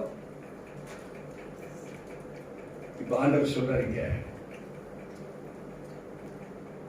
4வது வசனத்தை, தேவனோ நாம இப்படிதான் இருக்கிறோம், இன்னைக்கும் இப்படிதான் வாழ்ந்துட்டு இருக்கிறோம். அவர் கேட்கப்படுகிற கேள்விகளுக்கு இங்க நம்ம இடத்துல நம்ம கேள்வி கேட்டு பார்த்தோம்னா நம்ம யாருமே இல்லை. ஆனாலும் ஆண்டவர் சொல்றார், இன்னைக்கு இந்த 2021 இந்த 5ஆம் தேதி இந்த செப்டம்பர் மாதத்துல வேதம் சொல்லுகிறது, தேவனோ இரக்கத்தில் ஐஸ்வர்யம் உள்ளவராய் நம்மில் அன்பு கூர்ந்து தம்முடைய மிகுந்த அன்பினாலே என்ன நடக்குது வாசிப்போம். அக்கிரமங்களில் மரித்தவர்களாயிருந்த நம்மை கிறிஸ்துவுடனே கூட உயிர்ப்பித்தார். கிருபையினாலே ரட்சிக்கப்பட்டீர்கள். ஒன்னே ஒண்ணுதான் கிருபை. எதுக்கென்றால் to be saved from the inequity life. அவர் கிருபையினாலே ஒருவேளை உங்களை தொடல, நம்ம அக்கிரமங்களை தான் இருந்துட்டே இருந்தது. But how was the love of the Lord Jesus Christ? இயேசு கிறிஸ்துவுடைய அந்த அன்பு எப்படிப்பட்டதாக இருந்தது? இங்கே வேதம் சொல்லுகிறது, அக்கிரமங்களில் மரித்தவர்களாய் இருந்த நம்மை கிறிஸ்துவோடு கூட உயிர்ப்பித்தார், கிருபையினாலே ரட்சிக்கப்பட்டோம். பிதாவாகிய தேவன் நம்ம மேல் வைத்திருந்த அன்பு. ஏன் இதெல்லாம் கத்தராது? என்ன ஃபர்ஸ்ட் இந்த ரட்சிப்புக்கு உண்டானது எங்களுக்கு சொல்லி கொடுத்துட்டு இருக்கிறீங்களே. அருமையான தேவஜனமே, உன்னை கொண்டு நீ செய்யப்பட வேண்டிய வேலையை நாம மறந்துட்டோம்னு சொல்ற. நம்ம டோட்டலா we have forgotten why we have been saved. எதற்காக ரட்சிக்கப்பட்டோம் என்பதை நாம் மறந்துட்டோம். நம்ம நினைக்கிறோம் நம்ம பாவத்திலிருந்து மீட்டெடுப்பதற்காக அவருடைய கிருபையினாலே நம்மளை ரட்சித்தார். இந்த 2ஆம் அதிகாரத்துக்கு அப்புறம் இன்னொரு வேற சாப்டருக்குள்ள போறோம். எபேசியர் இல்ல, வேற புக்குக்குள்ளே போறோம். What is your work? விபச்சாரத்தில் ஈடுபட்ட ஸ்திரீ, she was interchanged, she was transformed. நாம் எதை இன்டர்சேஞ்ச் ஆகணும், எது டிரான்ஸ்ஃபார்ம் ஆகணும் நம்ம பார்த்துருக்கோம். எதுவாக டிரான்ஸ்ஃபார்ம் ஆகணுங்கிறது அதுதான் சப்ஜெக்ட். இப்போ எந்த குழியில நம்ம இருக்கோங்கிறத நம்ம இப்ப பார்த்துட்டு இருக்கோம். சோ இவைகள் எல்லாம் செய்யாம நம்ம வாழ்க்கையில வெற்றி பெற்ற முடியாது. இப்ப நீங்க சொன்னா நான் நல்லது செய்யறேன் மாஸ்டர், ரைட். கெட்டதை விட்டுட்டியா? அது செய்யக்கூடாதுன்னு சொன்னாரு. ஒரு அக்கிரமம், பாவம், அந்த வானமண்டல ஆவிகளோடு சேர்ந்து மாம்சத்துல செய்து அதை விட்டுட்டியா? நீ நல்லது செய்யற, ரைட். அது ரோட்ல போற ஒரு புறஜாதி செய்யறான், ரோட்ல போற சாமியே இல்ல அப்படின்னு சொல்றவனும் செய்யறான். அப்ப அவனுக்கு உனக்குள்ள வித்தியாசம் என்ன? அவன் செய்யறானே, நீ உன்னோட அதிகமா செய்யறானே. என்ன நமக்கு அவனுக்குள்ள வித்தியாசம்? அவன் கெட்டவனாகவும் இருப்பான், நல்லதையும் செய்வான். ஆனா நம்ம கெட்டவனாக இருக்கக்கூடாது, நல்லதை செய்யும். கிரைஸ்ட் எந்த சென்டர்ல வாழ்ந்தார், எந்த ஒரு மைய கருத்தை கொண்டு வாழ்ந்தாரோ, அவர் கல்லால அடிச்சிருக்கலாம். ஏன்னா அவர் ஒருத்தர் தான் அடிக்க தகுதி. அடிச்சார் அவரு. அவர் என்ன சொன்னாரு? பாவங்கள் மன்னிக்கப்பட்ட. ஏன் மன்னிச்சார்? அவர் கொடுக்கப்பட்டிருக்கிற அதிகாரம் மன்னிக்கிற அதிகாரம், வேத வாக்கியங்களின்படி. இன்னைக்கு நீங்களும் நானும் இது போனா கணவனை மன்னிப்பீங்க, பிள்ளைகளை மன்னிப்பீங்க, மனைவியை மன்னிப்பீங்க, எதிர் வீட்டில் இருக்கிறவங்க அவங்க செய்யற தப்பை மன்னிக்கிறீங்களா? அவங்க செய்யற குறைகளை மன்னிக்கிறீங்களா? வேத வாக்கியங்களின்படி 7 தடவை மன்னிக்கணுமே, மன்னிச்சீங்களா? பாஸ்டர் யாரை வேணா மன்னிக்கலாம் பாஸ்டர், அந்த குறிப்பிட்ட நபரை நான் மன்னிக்க மாட்டேங்கிற சிந்தை உங்களுக்குள்ள இருக்குமானால் அதுதான் அக்கிரம சிந்தை. அது வேத வாக்கியங்களின்படி it is a great mistake விட it is a great blunder against the word of God. இப்ப எங்க ஆண்டவர் கற்றுக் கொடுக்கிறாரு. என்னத்தை கற்றுக் கொடுக்கிறாரு? நம்ம எப்படிப்பட்டவர்களா இருக்க வேண்டும் என்பதை, அவர் எப்படி நமக்கெல்லாம் நடந்தார் என்பதை கற்றுக் கொடுக்கிறார். அவர் எப்படி நடந்தாருன்னு நீங்க தெரிஞ்சாதான் அதை மாதிரி நீங்க நடக்க முடியும். வாசிக்க கேட்போம். கிறிஸ்து இயேசுவுக்குள் அவர் நம்மிடத்தில் வைத்த தயவினாலே. நல்லா கவனிங்க, the word தயவு உன் கையில எவ்வளவு இருக்குன்னு பாத்துக்கங்க. வாழ்க்கையில் இந்த தயவு என்கிற ஒரு பதம் ஒரு சிந்தையில இருக்கா, ஒரு செயல்ல இருக்கா, உடைய காரியங்கள் இருக்குதா, நடைமுறை வாழ்க்கையில் இருக்குதா? சிந்தித்து பார்க்கணும். தயவுக்கு பதிலாக ஆப்போசிட்ஸ் நிறைய நம்ம கையில் இருக்கு. வாசிப்போம். கிறிஸ்து இயேசுவுக்குள் அவர் நம்மிடத்தில் வைத்த தயவினாலே தம்முடைய கிருபையின் மகா மேன்மையான ஐஸ்வர்யத்தை வரும் காலங்களில் விளங்க செய்வதற்காக. பாருங்க, தயவு தான் very important. How you oblige, நீங்கள் எப்படி பயன்படுத்தப்படுகிறீர்கள் மற்றவர்களுக்காக. தயவு இல்லாத ஒன்றுமே செய்ய முடியாது, ஒன்றுமே செய்ய முடியாது. இங்கே வேதம் சொல்லுது அது ஒரு மகா மேன்மைக்காக. அந்த தயவு என்ன செய்து? தம்முடைய கிருபையின் மகா மேன்மை. அவருக்குள்ளவே தயவு இல்லை, வெறும் கிருபை இருக்குது. ஆண்டவர்கிட்ட ரட்சிப்பு வேணா கொடுத்துட்டு போவாரு, ஆனா உன் மேல குற்ற உணர்வு இருப்பாரு. அதை விடுவாரு நினைக்கிறீங்க? அதை விட்டுக்க மாட்டார். அந்த சிலுவையில மரித்தவருடைய நோக்கமே அந்த தயவனுடைய ஃபவுண்டேஷன் தான். இப்ப உங்களையும் என்ன அவரு கம்பாரிசன்ல கொண்டு வராரு. என்ன கம்பாரிசன்? அந்த மகா மேன்மைக்காக நீயும் நானும் வாழ்க்கை நடத்துறோமா, இல்ல மாம்சத்தினுடைய இச்சைகளுக்காக நாம வாழ்க்கை நடத்துறோமா? இங்கே மகா மேன்மை என்று சொல்லப்படுகிற அந்த தயவனுடைய கேரக்டர் குவாலிட்டி. நீங்க தயவா இருக்கலாம், வேண்டப்பட்டவர்களுக்கு மாத்திரமா தயவா இருப்பீங்க. ஆனா வேண்டாத ஒருவனுக்காக நீங்க தயவா இருக்க மாட்டீங்க. நீ கேட்கலாம், ஆண்டவரே எங்க சித்தியை நான் மன்னிச்சாங்க. அப்படியேப்பா, சித்தியை தான் மன்னிச்சா, மற்றவங்களை எனக்கு மனசு வரல. எது ஆண்டவருடைய நாமத்துக்கு மகா மேன்மையை சேர்க்குமோ அதுதான் உங்களுக்கு டெஸ்ட். நீங்க மன்னிச்சீங்க பாருங்க, அது உங்களுக்கு டெஸ்ட் கிடையாது, அது இயற்கை. அது நீங்களே மன்னிச்சிருவீங்க. ஏன்? மகா மேன்மைக்காக நீங்க மன்னிக்க வேண்டிய அவசியம் இல்லை. ஆனா மகா மேன்மைக்காக உங்களிடத்தில் இருக்கிற தயவு அது பிரயோஜனப்படுமானால் அதுதான் God's presence உன் மேல இருக்குன்னு. விளங்குதுங்களா? அதுதான் God's presence உடைய உறுதிப்பாடு உன் மேல இருக்குன்னு அர்த்தம். உனக்குள் இருக்கிற பொதுவான தயவு அது எல்லா மனிதருக்குள் இருக்க கடவுள். பட் தி ஸ்பெஷாலிட்டி, மிக உன்னதமான நிலை, அந்த உன்னதமான நிலையை தான் தேவன் விரும்புகிறார். அந்த ஸ்பெஷல் காட்ஸ் வேர்டு மூலமாக, வேத வாக்கியங்கள் மூலமாக வரக்கூடிய அந்த உன்னதமான அந்த கேரக்டர், அந்த தயவை உங்ககிட்ட எதிர்பார்க்கிறது. அந்த தயவு இருந்திருந்தா முதல் வசனம் சொல்லுகிறபடி அக்கிரமங்களினாலும் பாவங்களினாலும் மரித்து போன உங்களை அவர் உயிர்ப்பித்தாரே. இது எங்க இருந்து வந்தது?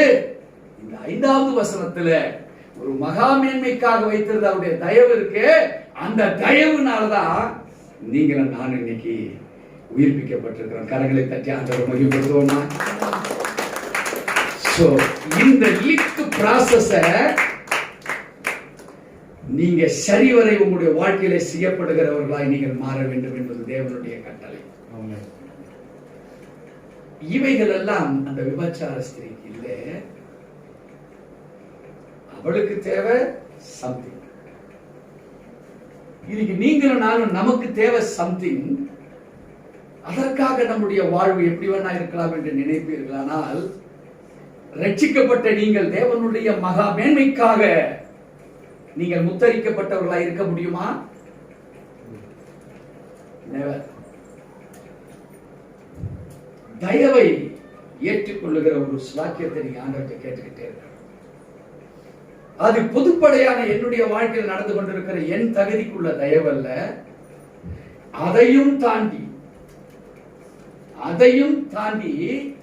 அது தேவனுடைய மகா மேன்மைக்காக எழுதப்பட்டிருக்கிற அந்த தயவு எனக்குள்ள வரணும். விசுவாசிக்கிறீங்களா வேத வாக்கியத்தின்படி? அதனால்தான் யோவான் 7:38 சொல்லிட்டாரு, வேத வாக்கியங்களின்படி எவன் என்னிடத்தில் விசுவாசமாய் இருக்கிறானோ அவனுக்குள் இருந்து ஜீவ தண்ணீர் அது நதியா ஓடுமா? நிக்காது, ஓடும். அருமையான தேவச்சனமே, பலர் நம்முடைய வாழ்க்கையில for what cause I have been called by the Lord Jesus. What is my calling? What is my identification? நான் எதற்காக முன்குறிக்கப்பட்டிருக்கேன், எதற்காக அழைக்கப்பட்டிருக்கேன் என்பதை அறியாதவர்களாய் வெறும் வெத்து கிறிஸ்தவனாக இந்த பூமியில பேர பியூலான் வச்சுக்கிட்டோம். பேர பலவிதமான கிறிஸ்தவ பெயர்களை நாம் வைத்துக் கொண்டு இந்த பூமியில உலாவிக் கொண்டு வருகிறோம். வாசிக்க கேட்போம் தொடர்ந்து. கிறிஸ்து இயேசுவுக்குள் அவர் நம்மிடத்தில் வைத்த கிறிஸ்து இயேசுவுக்குள் நம்மை அவரோடு கூட எழுப்பி உன்னதங்களிலே அவரோடு கூட உட்காரவும் செய்தார். இப்ப நீங்க எல்லாம் என்ன இயேசு பக்கத்துல சிங்காசனத்தில் உட்கார்ந்துட்டா இருக்கிறீங்க? யாராவது உட்கார்ந்துட்டு இருக்கிறீங்களா? ஆனா வேதம் சொல்லுது நம்மளை உட்கார செய்திருக்கிறார். அப்படின்னா என்ன அர்த்தம் தெரியுங்களா? அவருடைய இல்ல இது பிரசன்ட் டென்ஸ்ல இருக்கு. அவர் என்ன செய்தாரோ அதை நீங்க செய்தீங்கன்னா இப்ப அவரோட உன்னதங்களை உட்கார்ந்துட்டு இருக்கிற ஸ்லாக்கியம் உங்க கையில இருக்கு. பூமியில எதை கற்றங்களோ அதற்கு அங்க கட்டக்கூடிய வாய்ப்பு இருக்கு. ஆனால் அவருக்கு பிரியமானவைகளை நீங்க இங்க கெட்டாதான் அங்க அது கட்டணும். அவருக்கு சித்தம் இல்லாததை நீங்க இங்க கெட்டீங்கன்னா அங்க கெட்டுமா? இப்ப நமக்கு கொடுத்திருக்கிற ஒரு விசேஷித்த ஸ்லாக்கியம், we can sit near the throne of the Lord Jesus Christ. தேவன் எங்க உட்கார்ந்து இருக்கிறாரோ அதே சிங்காசனத்தின் பக்கத்துல நீங்களும் நானும் உட்கார முடியும். எழுதி வச்சுக்கங்க. எப்போ? அந்த வசனத்தை மறுபடியும் வாசிங்க. கிறிஸ்து இயேசுவுக்குள் நம்மை அவரோடு கூட எழுப்பி. இப்ப எப்படி? இப்ப அவரோட கூட சிங்கரைஸா நீங்க எழும்புகிறீங்க. 2000 ஆண்டுகளுக்கு முன்பாக எந்த பரிசுத்த ஆவியை கொண்டு கிறிஸ்து இயேசு மரித்தோர்ந்து எழுப்பப்பட்டாரோ, உங்க சாவுக்கு ஏதுவான உங்கள் சரீரம், அது என்ன சாவுக்கு ஏதுவான சரீரம்? அக்கிரமங்களினாலும் பாவங்களினால் மரித்திருந்தது. ஆகாயத்து பிரபுவாகிய ஆவிக்கேற்றபடியாக நடந்து கொண்டது. அது மாத்திரமல்ல, சுபாவத்தினாலே மற்றவர்களைப் போல கோபாக்கினை பிள்ளைகளாக இருந்தது. நீங்க இப்ப இந்த சாவுக்கு ஏதுவான இந்த குணாதிசயத்தின் சரீர அவயங்களில் இருந்து நம்மளை என்ன செய்யறாரு? இந்த வசனம் சொல்லுது, 7வது வசனம், கிறிஸ்து இயேசுவுக்குள் நம்மை அவரோடு கூட எழுப்பி. கிறிஸ்து மரிக்கிற பொழுது நம்முடைய சாபமும் பாவமும் அவர் மேல 100 out of 100 அவர் மேல இருக்கு. நீ என்ன அக்கிரமம் செய்தியோ அந்த அக்கிரமத்தினுடைய முழு தற்சொரூபமாக கிறிஸ்து இயேசு இருந்தார். ரோமர் 6:23 சொல்லுகிறது, பாவம் செய்கிற ஆத்துமா கிறிஸ்து இயேசு தன்னை கிருபாதார பலியாய் ஒப்பு கொடுத்தார். ஏன் ஒப்பு கொடுத்தாரு? அத்தனை சாபமும் இப்போ அவர் மேல இருக்கு. எல்லாம் முடிந்தது என்று ஒப்பு கொடுத்தார். he was dead. மூன்றாம் நாள் எதனால உயிர்த்தெழுந்தாரு? The Holy Spirit given unto the Lord Jesus Christ by the Holy Father. அவர் மரித்து போய் கிடக்கிற அந்த நிலையிலிருந்து உயிரோடு எழுப்புறது உண்மையானால் ரோமர் 8:11 சொல்கிறது, அன்றியும் இயேசு கிறிஸ்துவை மரித்தோரிலிருந்து எழுப்பினவருடைய ஆவி உங்களில் வாசமாயிருந்தால் கிறிஸ்து இயேசுவை மரித்தோரிலிருந்து எழுப்பினவர் உங்களில் இருக்கக்கூடிய சாவுக்கேதுவான உங்கள் சரீரங்களை உயிர்ப்பிப்பார் என்று வேதம் சொல்லுகிறது. அதை இங்கே கொண்டாடுறார் ஆண்டவர். அவர் சொல்றாரு, கிறிஸ்து இயேசுவுக்குள் நம்மை அவரோடு கூட எழுப்பி உன்னதங்களிலே அவரோடு கூட உட்காரவும் செய்தார். Now it has been finished. உனக்குள்ளாக உட்கார செய்கிற அனுபவம் கொடுத்தாகிவிட்டது. It is our proposal. உங்களுடைய காரியம் தான் அது. நீங்க தான் ப்ரொபோசல் பண்ணணும். ஆண்டவரே, நான் உங்களோட உட்கார போறேன், நான் உங்களோட உட்கார்ந்துட்டு இருக்கிறேன். எப்படி உட்கார முடியும்? மகா மேன்மைக்காக அவர் தயவுனாலே தம் கிருபையை கொண்டு நமக்கு செய்தாரே நன்மைகளை. If you propose that works right from you, உங்களுக்குள்ள இருந்து தீர்மானிக்கப்பட்டு அந்த வேலைகளை நீ செய்வாயானால்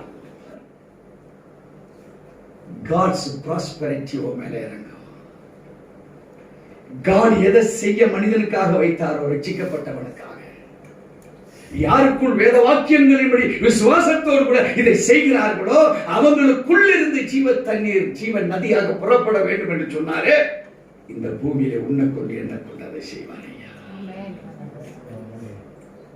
ஆனா உன்னதங்களில் வாழுகிற எண்ணம் இருக்கே தவிர நமக்குள்ள ஆக்ஷன்ஸ் இல்லாதனால அது சாபமாக மறுபடியும் மாறுது. மனுஷனை ஏமாத்தின நம்ம யாரை ஏமாத்துறோம்? ஜீசஸையே ஏமாத்தி பார்க்கிறோம். அவருக்கே மொட்டை அடிச்சு பார்க்கிறோம். எதுக்கு மொட்டை அடிச்சு பார்க்கிறோம்? முடி மறுபடியும் வளர்ந்தா இல்லையான்னு அடிச்சு பார்க்கிறோம். ஆனா அவர் சொல்றாரு, இந்த மாதிரிலாம் சிந்திச்சுட்டு இருக்கிறவங்கள, யாரு மொட்டை அடிக்கிறவங்கள அவர் என்ன செய்யறாரா? இயேசுவோடு கூட நம்மள சொல்லுங்க. வேதம் நான் சொன்னது வேதம் வாசிக்கலாம். என்ன? கிறிஸ்து இயேசுவுக்குள், கிறிஸ்து இயேசுவுக்குள் நம்மை அவரோடு கூட எழுப்பி, நம்மை அவரோடு கூட எழுப்பி உன்னதங்களிலே அவரோடு கூட உட்காரவும் செய்தார். உன்னதங்களிலே அவரோடு கூட உட்காரவும் செய்தார். வாசிப்போம். கிருபையினாலே விசுவாசத்தை கொண்டு ரட்சிக்கப்பட்டீர்கள். கிருபையினாலே விசுவாசத்தை கொண்டு ரட்சிக்கப்பட்டீர்கள். இது உங்களால் உண்டானதல்ல, உங்களால் உண்டானதல்ல, இது தேவனுடைய ஈவு. மறுபடியும் சொல்றாரு, தயவு ஈவு தான் உங்களை எல்லாம் மாற்றி. நான் வச்சிருக்கிற தயவும் நான் உங்க மேல வச்சிருக்கிற ஈவும் தான் உங்களை மாற்றமடைய செய்யும். ஆனா நீங்களோ நான் வைத்திருந்த தயவையோ நான் வைத்திருக்கிற அந்த ஈவையோ மற்றவர்கள் காண்பிக்கிறீங்களா? எங்க போறோம்? நமக்கு தெரிஞ்ச நல்ல சூனியக்காரன் போறோம். நல்ல சூனியக்காரன் தான் யாரு? விலையும் கம்மியா வாங்கணும், ஸ்ட்ராங்கா அவனுக்கு வைக்கணும். உள்ளத்துல என்ன நினைக்கிறான்? பிள்ளைகளை கற்றுக் கொடுக்குறோம். திட்டு போய் அவன் ஜாக்கிரதையாக அந்த குழந்தை என்ன செய்யுது? வளரும் போதே திட்டு போய் திட்டு போய் அவன் திட்டு போய் அவன் திட்டு போய் அவன் திட்டு போய் அவன் திட்டு போய் அவன் திட்டு போய் நான் வளர்ந்தான். ஏன்னா 5ல என்னாச்சு? அப்படி வளர்ந்தது. திட்டு பையன்னு சொல்ற ஒரு வார்த்தை. இப்ப 50 வயசு ஆச்சு, அவரும் திட்டு பையன். அப்பா கற்றுக் கொடுத்தாரு. இப்ப 50 வயசுக்காரன் என்ன பண்றான்? அவன் பேரன் கற்றுக் கொடுத்தான்.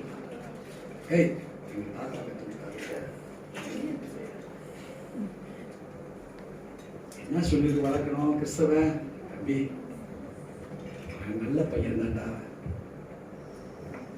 ஏதோ ஸ்கூல்ல தப்பு நடந்து போச்சு, அவனுக்கா ஜெபம் பண்றேன் டெய்லி. இந்த குழந்தை என்ன செய்யும்? அம்மா என்னம்மா செய்யணும்? அடுத்த கேள்வி அவன் கேட்கும். அம்மா சொல்லி கொடுப்பாங்க. இப்ப பையன் சொல்றான், அம்மா நீ இந்த பையனுக்கு ஜெபிக்க சொல்றதுல இவன் பக்கத்து பையன் எங்க ஸ்கூல்ல ஒரு பையன் இருக்காமா, அவனுக்கு சேர்த்து ஜெபிக்கட்டுமா? கற்றுக் கொடுத்ததனுடைய அமைப்பு என்ன ஆகுது?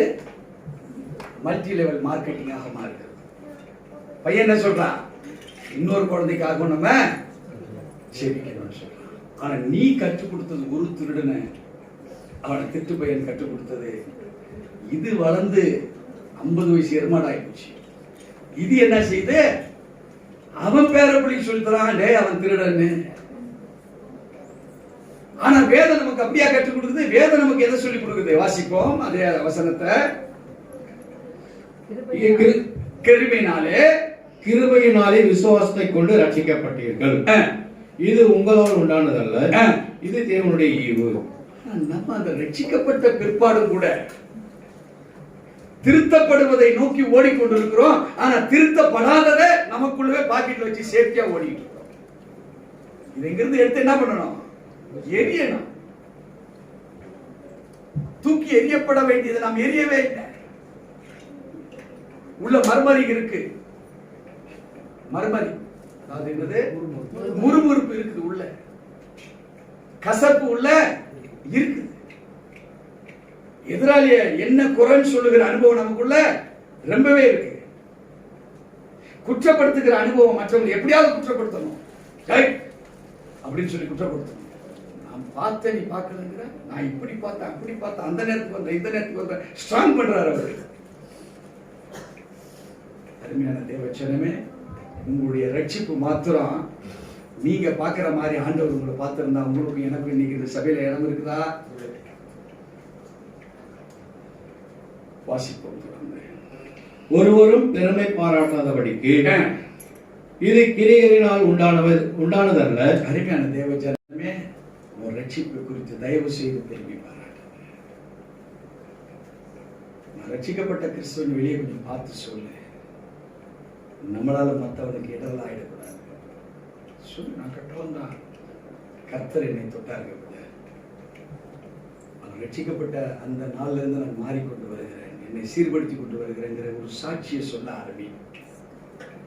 எப்படி இருந்தாயோ, எந்த சூழ்நிலை இருந்தாலும் தேவனுக்கு தெரியப்படுத்துகிறவனாய் நீ மாறு. அப்பொழுது எல்லா புத்திக்கும் மேலான ஒரு தெய்வீக சமாதானம் உனக்குள்ள இறங்க, அது ஆளுகை செய்ய ஆரம்பிக்கும், உனக்குள்ள இறங்க ஆரம்பிக்கும். அதற்கு பதிலாக நாம் விழித்தப்பியோ இல்லாதது இருக்கு என்று சொல்லிக் கொண்டிருக்கிற வாழ்க்கை நமக்கு வேண்டாம். What is what? அவர் சொன்னார், நான் நானாக இருக்கிறேன், ஐ அம் தட் ஐ அம். அதை மாத்திரம் போய் சொல்லிடார், இருக்கிறவராகவே இருக்கிறேன் சொல்ல சொன்னார். ஏதாவது மிகப்படுத்தினாரா? மோசே கேட்கிறான், சாமி என்ன சொல்லணும் உங்களை பத்தி? இருக்கிறவராக இருக்கிறது சொல்ல போதும். அவன் புரிஞ்சுப்பான். பார்வனுக்கு புரிஞ்சிச்சு, அவனுக்கு புரிஞ்சுது, புரஜாதியாருக்கு புரிஞ்சு போச்சு. ஆனால் இன்னைக்கு இந்த 21வது நூற்றாண்டில் வாழ்ந்து கொண்டிருக்கிற நமக்கு அவர் சொல்லுகிறார், ஒருவரும் பெருமை பாராட்டாதபடிக்கு இது கிரியைகளினாலே உண்டானதல்ல. உன்னுடைய நல்ல குணத்தினால உனக்கு ரட்சிப்பு ஆண்டவர் கொடுக்கல, உன் கெட்டதை பார்த்து கொடுத்தார். நீ தப்பான மார்க் தான் வாங்கி இருக்கிற, ஆனாலும் அவர் என்ன செய்யறாரு? தம்பி இது இல்லப்பான்னு அவரே அதை அழிச்சிட்டு அவர் நல்லதை எழுதி உங்களுக்கு மார்க் போட்டிருக்காரு. அந்த பாவத்தை அவர் சுமந்துக்கிட்டார், அவர் தோல்ல சுமந்துக்கிட்டார். நம்ம குற்றத்தை அவர் ஏற்றுக்கொண்டார். ஏன்னா அவருடைய அந்த ஈவும் அவருடைய தயவினுடைய கிருபை மகா மேன்மைக்காக பிதாவாகிய தேவன் எதற்கு அனுப்பினாரோ அதை சரியாய் செய்த கிறிஸ்து. அவரை பின்பற்றுகிற நீங்களும் நானும் we must be the image of the Lord Jesus Christ. ஓ நிழல் குண்டாவா தெரியுது? இல்ல அழகா இருக்கிற நீ அசிங்கமா காமிக்குதா? அது ஒரு தண்ணியில பாக்குறோம் நம்ம முகத்தை, வேற யாராவது முகம் தெரியுதாங்க? உன் முகம் தான் தெரியுது. அருமையான தேவ ஜனமே, ஆனா நம்ம முகம் நமக்கே தெரியுது. ஆனா அந்த இமேஜை அவராக மாற்றுறாரு. இப்ப நீ பாக்குற உன் முகத்தை பிரமாதமா இருக்கு. என்னது? இங்க இருந்த குறைகள் நீ பார்த்ததையா, அந்த குறைகள் எல்லாம் அகற்றி போட்டாரு. அவருடைய தயவுனாலும் அவருடைய ஈவினாலும் மகா மேன்மைக்காக யாரு பிதா எதுக்கு அனுப்பினாரோ அந்த மகா மேன்மையை கிறிஸ்து நிலைநாட்டும்படி அதை அவர் செய்தாரு. இன்னைக்கு உங்களை என்னையும் பல கிறிஸ்துக்களாக நம்மளை இந்த பூமியிலே அவர் நம்மை அவதரிக்க வைத்திருக்கிறார். அல்லேலூயா. வாசிக்க கேட்க coming to the லாஸ்ட். ஏனெனில் இப்போ ஏன் உங்களுக்கு இதெல்லாம் கொடுத்தாரு தெரியுமா? இப்பதான் உங்களுக்கு ஒரு வேலையை கொடுக்கிறார். ஏனெனில் நற்கிரியைகளை செய்கிறதற்கு நாம் கிறிஸ்து இயேசுவுக்குள் சிருஷ்டிக்கப்பட்டு தேவனுடைய செய்கையாய் இருக்கிறோம். இப்போ தேவனுடைய செய்கையா இருக்க நீங்க எதை செய்தாலும், இனிமேல் உலகத்தில் எதை செய்தாலும், எதை வேணா இருக்கட்டும், 10 ரூபாய் செலவு பண்றதா கூட இருக்கட்டும், 10 ரூபாய் யாருக்காவது கொடுக்கறதா இருக்கட்டும், 10 ரூபாய் நீ சாப்பிடுறதா இருக்கட்டும், ஒரு பிச்சைக்காரனுக்கு போட்டதா இருக்கட்டும், இந்த செய்கை எல்லாம் உனக்காக அல்ல, கிறிஸ்துவுக்காக இருக்குமா? அதெல்லாம் நீ பெருமை பாராட்டுவதற்காக அல்ல. அதெல்லாம் அது யாருக்காக? மகாமேன்மைக்காக. பிதாவாகிய தேவன் கிறிஸ்துவை எதுக்கு அனுப்பினாரோ? நீ சிலுவையில் அறையப்பட வேண்டாம், அதை அவர் கேட்கல, அதை விட்டு. ஆனா செய்கிற செய்கை எதற்காக? ஏனெனில் நாம் கிறிஸ்து இயேசுவுக்குள்ளாக சிருஷ்டிக்கப்பட்டு தேவனுடைய செய்கையாய் இருக்கிறோம். அவைகளில் நாம் நடக்கும்படி அவர் முன்னதாக அவைகளை ஆயத்தம் பண்ணியிருக்கிறார். நீ எதை செய்ய வேண்டும் என்பதற்காக இந்த ரட்சிப்பை உனக்கு. இப்ப ரட்சிப்பை கொடுத்துட்டு இதை செய்தான்னு சொல்லல, இதை செய்ய வேணும் நீ, அதுக்காக தான் ரட்சிப்பு கொடுத்தார். நம்ம நினைச்சுக்கிறோம் நம்மளுக்கு கொடுத்த ரட்சிப்பு காரு பங்களா வாங்கலாம், பிரச்சனை தீர்ந்து கவர்மெண்ட் ரட்சிக்கப்பட்டாச்சு. இனி பிரச்சனையில சபைக்கு வந்துட்டோம் இல்லையா, எனக்கு கல்யாணம் நடந்து, இனி எனக்கு பிரச்சனையே கிடையாது, எனக்கு யாருன்னா உதவி செஞ்சுருவாங்க, என் பாரம் தீர்ந்துடும். உனக்கு நினைச்சவாரு அது இல்ல. அவருடைய நற்கிரியைகளை செய்வதற்காக, நீ கொடுப்பதற்காக உன்னை ரட்சிக்க செய்தார், பெறுவதற்கு அல்ல. Not to receive anything, but do the work of the Lord. It has been already made. It was designed. It was concluded. What should you do? நீ எதை செய்யணுமோ அது முடிஞ்சு போன காரியம். ரட்சிப்பு தான் இப்ப கொடுத்திருக்கிறாரு. நீ செய்யப்பட வேண்டியது லிஸ்ட் போட்டாங்க. ரட்சிப்புக்குள்ள வந்துட்டியா? ஆண்டவரே, இன்னைக்கு நான் என்ன செய்யணும்? மத்தியானம் என்ன செய்யணும்? சர்ச்சை முடிச்சிட்டு நான் என்ன செய்யணும்? கேட்க ஆரம்பித்தா ஆயத்தம் பண்ணப்பட்டவைகள் உனக்கு தெரியும். இன்னைய வரைக்கும் அதை கேட்டதே இல்லை, அதை பற்றி சிந்தித்ததே இல்லை. வேத வாக்கியங்கள் படி என் விசுவாசம் இருக்கணுமா, இல்ல ஏன் பர்சனல் விசுவாசமா இருக்கணுமா? வேத வாக்கியங்கள் படி இருக்கிறத விட்டுட்டு நம்ம எல்லாருமே டோட்டல் கிறிஸ்டியானிட்டி ஃபீல்டு அவன் வைத்திருக்கிற விசுவாசத்தின் படி கேட்க ஆரம்பிச்சான். ஆண்டவரே, உங்க நான் இப்படி விசுவாசிக்கிறேன்பா, உங்களை இந்த மாதிரி நான் எடுத்திருக்கிறேன்பா, உங்களை இந்த மாதிரி தான் நான் வணைந்து விட்டு இருக்கிறேன், நீங்க தான் எனக்கு பெரிய லாட்டரி சீட்டு, இந்த நம்பர் தான் கொடுக்கணும் விடணும், அது வீடு வாங்குறதுக்கு இந்த லாட்டரி சீட்டு, இந்த லாட்டரி சீட்டு இன்னைக்கு செலவுக்கு, இந்த லாட்டரி சீட்டு பெட்ரோல் செலவுக்கு, இந்த லாட்டரி சீட்டு சாயந்தரம் பசங்களுக்கு நொறுக்கு தீனி வாங்குறதுக்கு, ஒரு 30-40 லாட்டரி சீட்டு பாக்கெட்லயே கிடக்கு. ஏனெனில் நற்கிரியைகளை செய்கிறதற்கு நாம் கிறிஸ்து இயேசுவுக்குள் சிருஷ்டிக்கப்பட்டு தேவனுடைய செய்கையாய் இருக்கிறோம். தேவனுடைய செய்கிறார். What is your name? உங்க பேர் என்னன்னு கேட்டா, நான் கிறிஸ்துவுக்காக நற்கிரியைகளை செய்ய சிருஷ்டிக்கப்பட்டேன், அதான் உங்க பேர். தானியல் வச்சிருப்பான், ஜெபிக்கவே மாட்டான், செபிக்கவே மாட்டான். பேர் என்னது? ஆபிரகாம் இருப்பான், மகா தரித்திரக்காரன், கால் மிதிக்கும் தேசம் எல்லாம் கர்த்தருக்கு சொந்தமான பாட்டெல்லாம் பாடுவான். ஆனா இவன் கையில கர்த்தரே இருக்க மாட்டார். பாடலுக்கும் அவனுக்கும் சம்பந்தம் இருக்காது, அவன் லைஃபுக்கும் அவனுக்கும் சம்பந்தம் இருக்காது. ஆனால் அருமையான தேவச்சனமே, நம்மை அழைத்திருக்கிற அழைப்பு,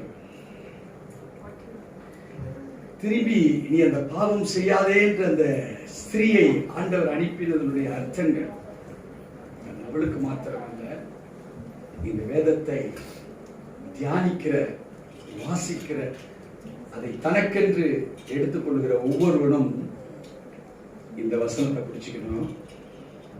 நற்கிரியைகளை செய்கிறதுக்கு நாம் கிறிஸ்து இயேசுவுக்கு சிருஷ்டிக்கப்பட்டு தேவனுடைய செய்தியாய் இருக்கிறோம். அவைகளில் நாம் நடக்கும்படி அவர் முன்னதாகவே அவைகளை ஆயத்தம் பண்ணியிருக்கிறார். அருமையான தேவஜனமே, இப்போ உன்னுடைய கிழ்ச்சி, இந்த வசனம் 1-10 வரைக்கும் வாசித்தோம். The guilt of man, நம்முடைய குற்ற உணர்வுகள், it differs from person to person. இங்க இருக்கிற ஒவ்வொருக்குள்ளும் பல குற்ற உணர்வுகள். எதனால்? தேவனுக்கு விரோதமாய் நாம் குற்றம் செய்திருக்கிறதுனால அந்த குற்ற உணர்வை தேவன் மாற்றுகிறார். இவரே எப்படி? நாம் வேதத்துல பார்த்தோம், அவருடைய தயவுள்ள கிருபையினாலே. 6வது வசனம் நினைக்கிறேன். அடுத்தது, அதுக்கு அடுத்தது போடப்பட்டிருக்கு, ஈவுகளினாலே. நம்முடைய கிரியைகளினால அல்ல, அவருடைய ஈவுகளினாலே நாம் ரட்சிக்கப்பட்டிருக்கோம். எதற்காக இந்த ரட்சிப்பு? ஜஸ்ட் மனம் திரும்புதலுக்கு மாத்திரமல்ல, அந்த கிரேஸ், அவர் நம்மேல் காண்பித்த அந்த கிருபையின் மகா மேன்மையை நீங்களும் நானும் வெளியிலே காண்பிப்பதற்காக கர்த்தர் நம்மை அழைத்திருக்கிறார்.